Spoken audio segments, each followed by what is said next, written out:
Well, percenters, welcome back to 1424 basketball training, where the goal is to take 14 minutes, 24 seconds, or 1% of your day to get better. In this video, Nikola Jokic wins the MVP. So my reaction, thoughts, let's see what went down. So let's do a little snooping around on the internet. And this is what I found. I typed in Nikola Jokic MVP. And this is what I get here.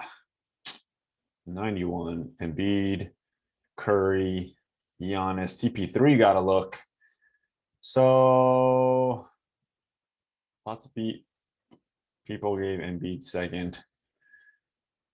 I told you CP3 would get in there, man. He did a lot. I mean, the numbers don't always say it, but he turns a team around. Giannis, that must have been the Bucks. Giannis doesn't even need to be on this list. And I'm surprised Luka didn't get more third place votes.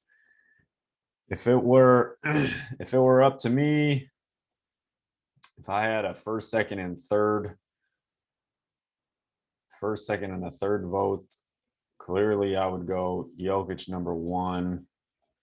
I would go with CP3. I would give him my second place vote. He deserves a ton of credit. And then Joel Embiid, you're garbage. I would have given my third place vote to Steph Curry, because whatever he done in Golden State, he elevated his game like crazy. He went Iverson mode all season, and who cares if he didn't make the playoffs? That would have been mine. Jokic, clear runaway. CP3 next, and then Curry.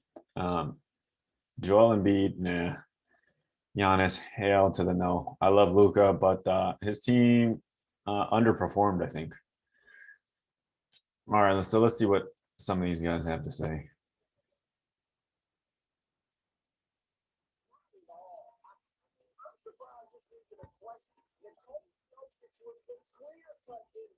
Shout out to my media brethren, most of whom got this thing right. It was overwhelming for Embiid, or for Jokic, it should have been. Embiid obviously missed too many games.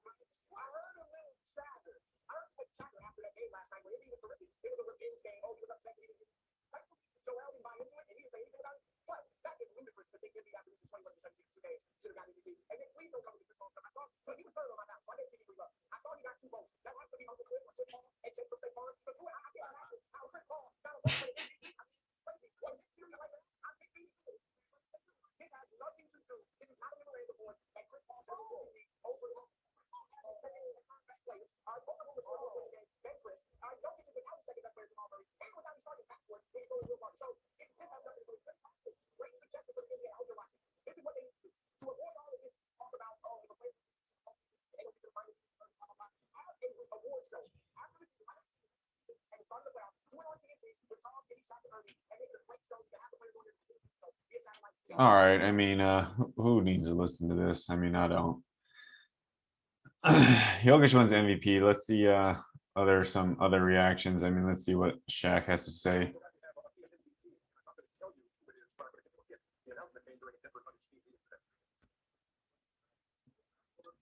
How sad is this, man? Like, oh my God. Okay, so yeah, Jokic wins MVP, but the pathetic thing is that this is pathetic, man. I really don't understand this. That they're zooming this thing, and they're in the middle of a ballroom, right? Like, no mask, no mask, no mask, right? Mask on, right? No mask, no mask, no mask. Like, what in what world do we live in, guys? Right? If all of you guys get tested every single day, yes, people are dying from coronavirus. My family is all in healthcare. They tell me these stories. Oh my God. Just people are so afraid. Take care of your health, man. But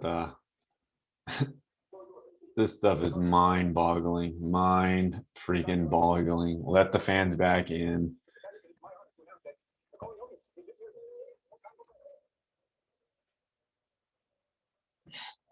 Right, so you could clap and cheer in this enclosed room, right? But and you can bump and grind in practice every single day. And yet, for whatever reason,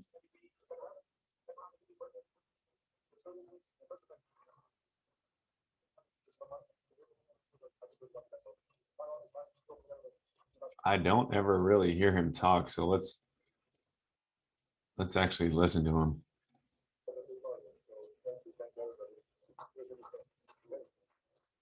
Very humble guy.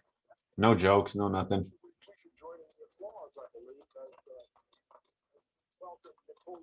Oh, he's getting on the show.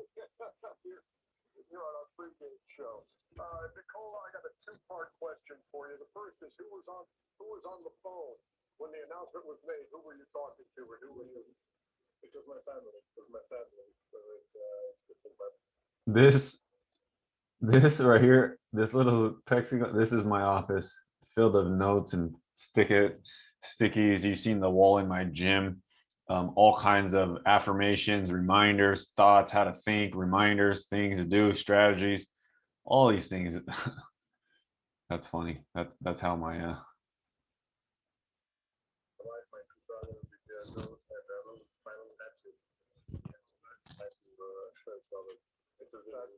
Awesome. Hey, look, June of 2014, 40 players were taken in the draft before your name was called. Now, I had no idea 40 people were taken before this dude. 21. You're sitting there with that MVP hardware. How do you put that into words? A lot of luck, I can say, probably. A lot of people trust in me. Oh my God. He said luck. This dude is ultra humble. Yes, you need a lot of luck, bro, but you need a lot of skill. You need a lot of hard work. So you got to give him some credit for that. A lot of people work for me. So I can, Oh, how could you not like this guy? Get here. And I put some work too. So it's a little bit of everything, you know. It's people trusting me, working for me, getting me better, and I put a little bit more, a little work. So I think it's just combining everything together. Joker Shack here. First thing, thank you. Because of you, the big man is back. You're the first big man to win an MVP in a long time. I thank you and I appreciate you very much. Coming from Serbia as a kid, did you ever say to yourself, I will be an MVP in NBA one day? No, to be honest, like I didn't even think about being an NBA. You know, my goal in that when I started to play basketball back home, it was playing the EuroLeague because that was kind of the closest league, the closest top league to my country. You know, I can play in some big NBA. This is wild. I love it. 40th, did not know. Obviously, I don't follow this way too much. Dreams, guys. If you work at it, whatever in your proximity, work to the highest level of your proximity. Get around better people. I'm always trying to get around better people. I'm looking for better coaches, better players, better trainers, always learning. Get to the top of where you are. Get there as best as you can. And then who knows what will happen, man. Somebody might notice you. Who knows? Serbia kind of grind my way up, but when Denver Nuggets drafted me, it was an opportunity for me to become an NBA player, and I think I did a good job of using that opportunity. You know. Nikola, number one, congratulations.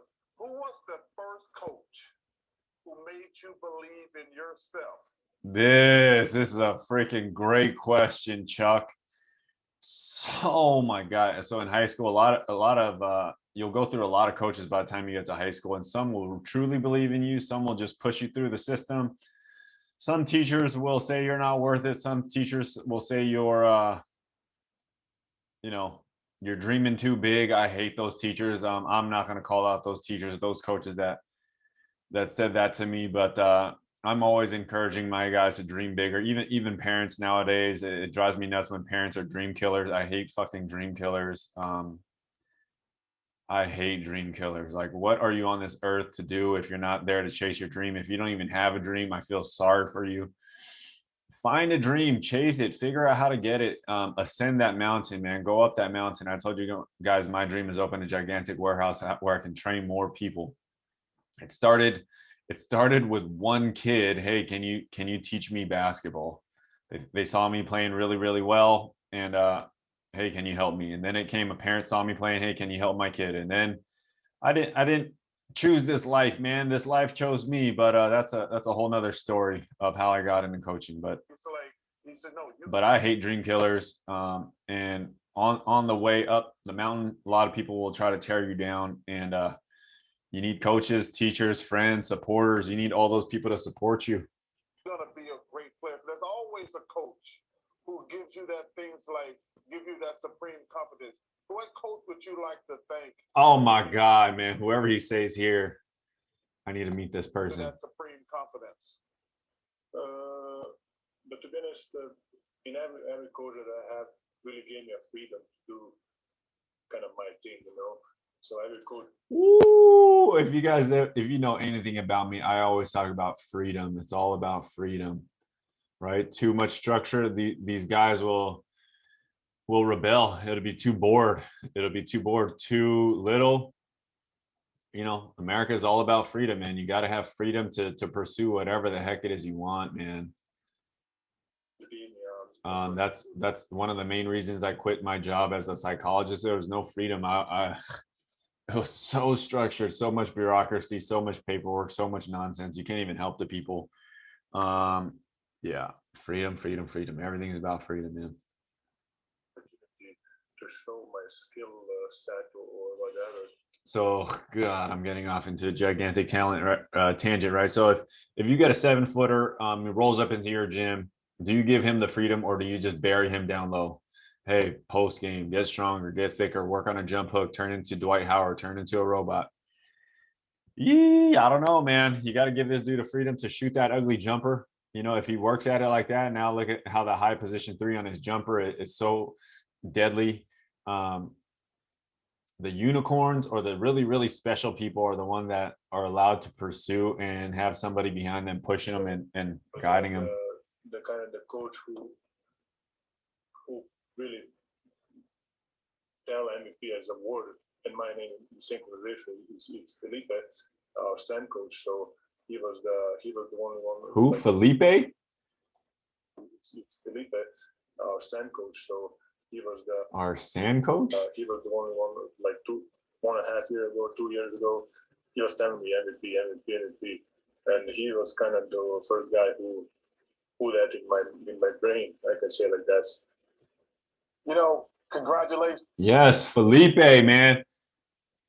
So I coach a bunch of little short Asians, and none of them before I came there, and they all barely jump. They all try to, do little layups, and they don't know how to jump. They're getting swatted. They're getting punked every time we play a bigger school, more athletic school. And I put it in their brain that why can't you dunk? Why can't you be a 15-year-old dunking? Why can't you be a 14-year-old dunking? Why can't you be the first one in this whole school to dunk?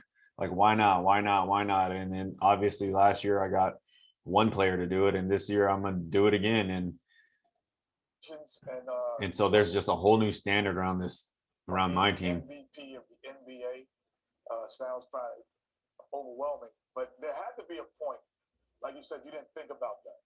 But what point in this season you looked around and said, "Man, this could be it"? Was there a particular point that happened? But the difference between this year, I think I started season really well. I mean, we ended season in bubble, and we had a really good season last year, and we had like a month and a half, 2 months rest, I can say. And I started the season really well, and I played kind of the whole season really well, stat wise, and I think this was my best season of my life, and the kind of the cherry on the top is probably the trophy that I got. So I think this is my best season of my life. Big Honey doesn't come much sweeter than this. Winning the key. They call him Big Honey. Big Honey. The NBA. Congratulations. We're really happy for you, man. Thank you, man. He's like blushing, so he's not used to. Maybe it's lighting, but he's blushing. He's not used to the accolades. And good luck the rest of the way. In the, super duper humble guy, man. Playoffs. It hasn't even sunk in yet. That's cool. And I love the way they gave him the announcement in the middle of the team meeting. Kind of handles it the way he plays. But He plays with a slow pace, nonchalant, and he handled the award even with his teammates the same way, which is pretty interesting. But I love the fact because Ernie, That's what I'm talking about. Roles versus players. I mean, roles versus positions, right? His demeanor is always strategizing, playmaking, thinking about others first. So as he's accepting the award, he's on the phone with his family. He's around all his teams, and no big ceremony. He doesn't care about the trophy. It's just like, thank you, and it's amazing. I like him more now. It's like you're not. It's a team effort, and I love the way he says, "Hey, I could have did without you guys."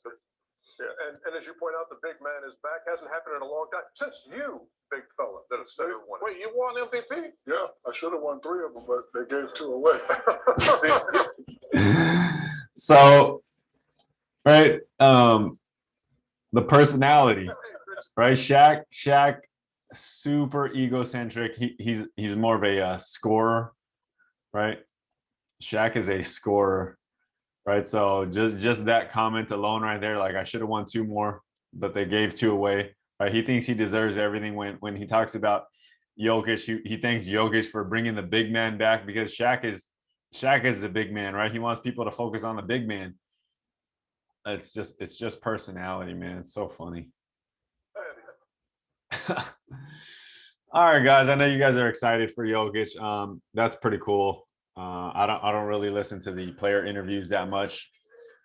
I really don't listen to the player interviews that much. Just don't got that much time to go over all that stuff. So awesome job. I'm glad he won it. Like I said, my votes would have been Nikola Jokic 1, Steph Curry, Chris Paul number 2, and Steph Curry number 3. Great job of Jokic, Nuggets. I mean, it's amazing what he did. Made everybody better, and a super humble guy. And Coach Felipe, whoever you are, man, great job instilling that little belief, planting a seed in Jokic that he could be an MVP. I definitely think he deserves it. I think should have been a landslide. But yeah, to all the coaches out there, keep going. To all the players, if you got a dream killer coach, get away, run for your life. Reach out to me. I'll help you a little bit as much as I can. But get away, man. Even if your parents are dream killers, I hate fucking dream killers. Nothing hates me more than somebody trying to hold you back, to someone telling you it's impossible, or keep it realistic. All amazing great things happen from people that think it's possible, right? You say impossible, think it's I'm possible. Whatever you want to do, put your mind to it, put your mind, body, spirit, all of that, and I think you can achieve it. Who cares what all the other people say? All right, guys, until next time, take 14 minutes, 24 seconds, or 1% of your day to get better. Peace.